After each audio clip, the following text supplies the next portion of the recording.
It's a roller coaster ride. From the beginning to the end, it just doesn't stop. He's kind of cartwheeling through life, and so I wanted the film to have this wild energy also, just moving forward.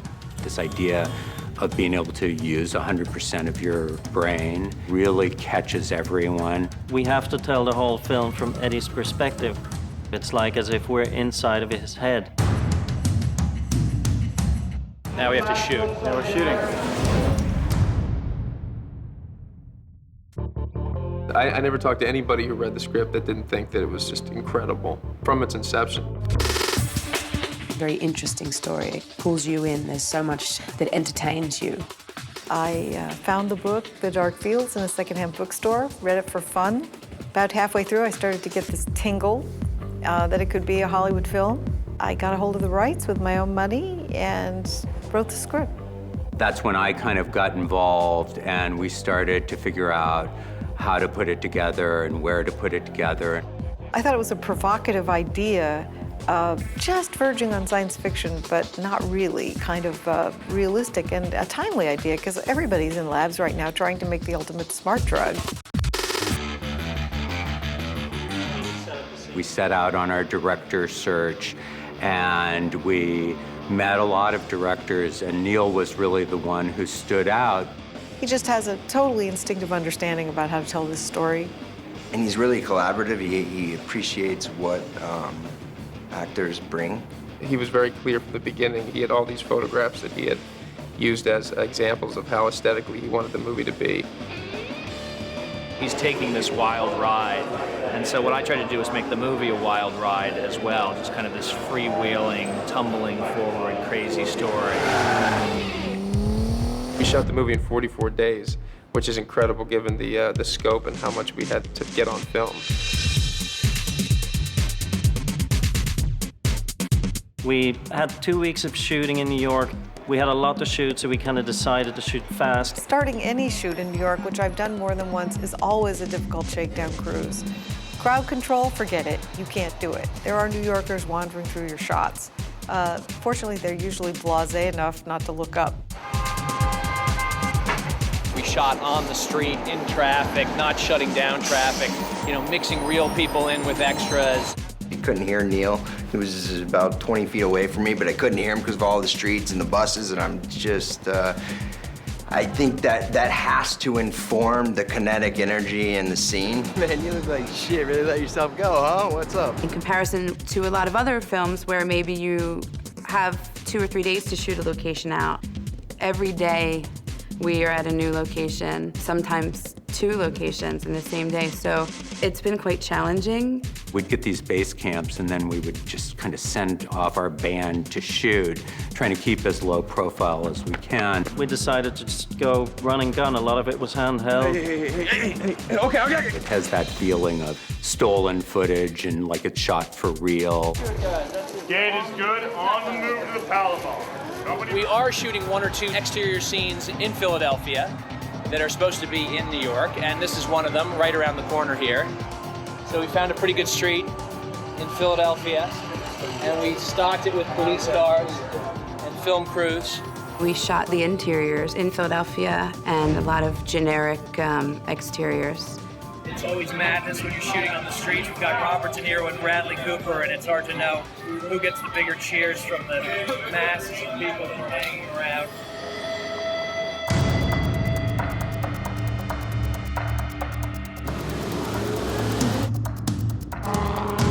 The fact that we came to Puerto Vallarta is a very small thing, but it is kind of the cap for this exhilarating ascent that he has. Living the highlight, just like really cool vignette shots. You can just see our stunt driver in the white shirt up there, getting into position. It's about a 75-foot drop, and it's pretty crazy.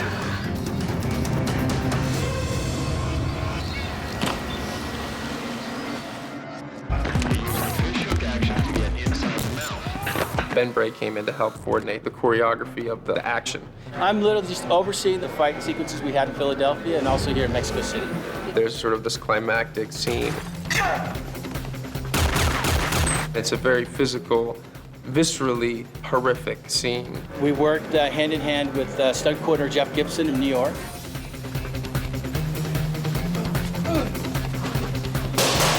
Bradley Cooper did the whole stunt himself, the whole fight himself. A double was only used for rehearsals. We have a stunt double here. He's not doing anything. He's actually watching Bradley Cooper do all his own stunts. Because you're telling the story through Eddie's eyes, you really can't have other actors do it. There's a life and death struggle, which is more of an actor moment than it is a stunt moment. Yeah. Yeah. Right, okay. The plasma television fight is a major beat.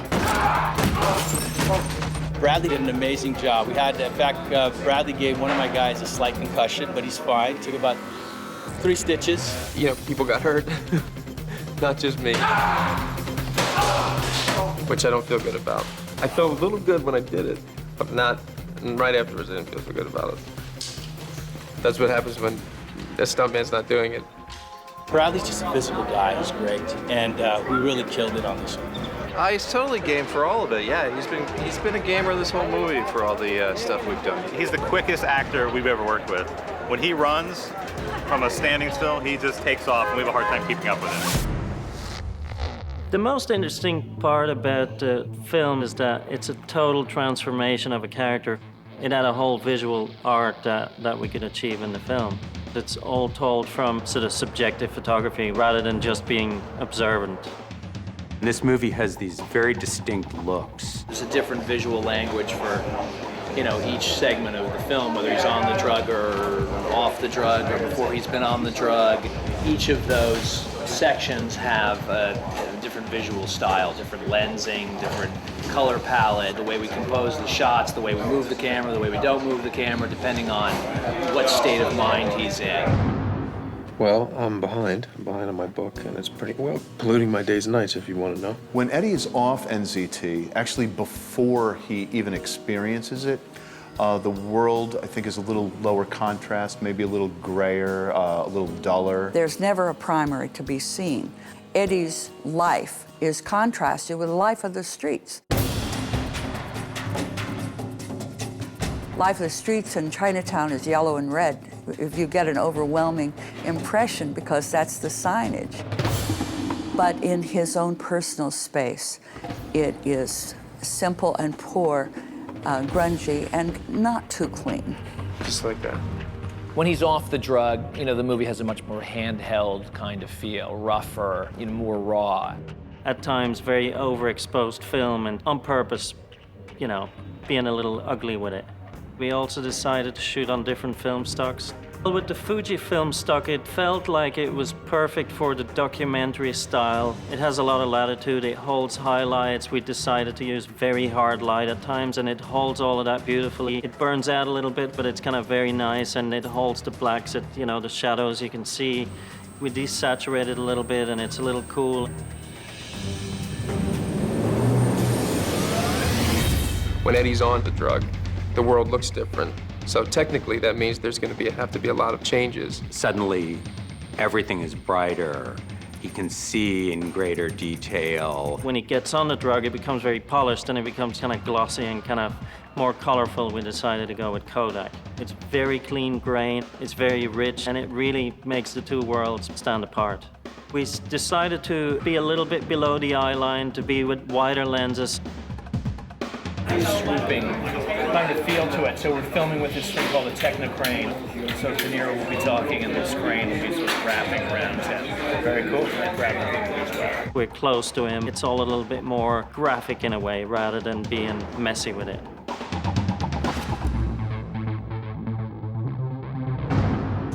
There are a number of critical visual effects techniques that we're using to enhance the story.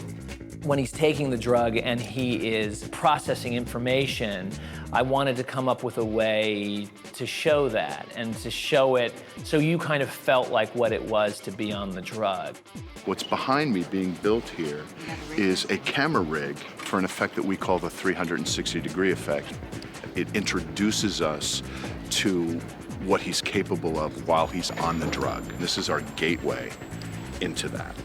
I like the idea of it metaphorically, that he's kind of has eyes in the back of his head. He can see everything. Kind of a very surreal, intense image, this warped image all squeezed together. This one is vertical. The other ones have given us a horizontal hula hoop view of someone's world as they move through it.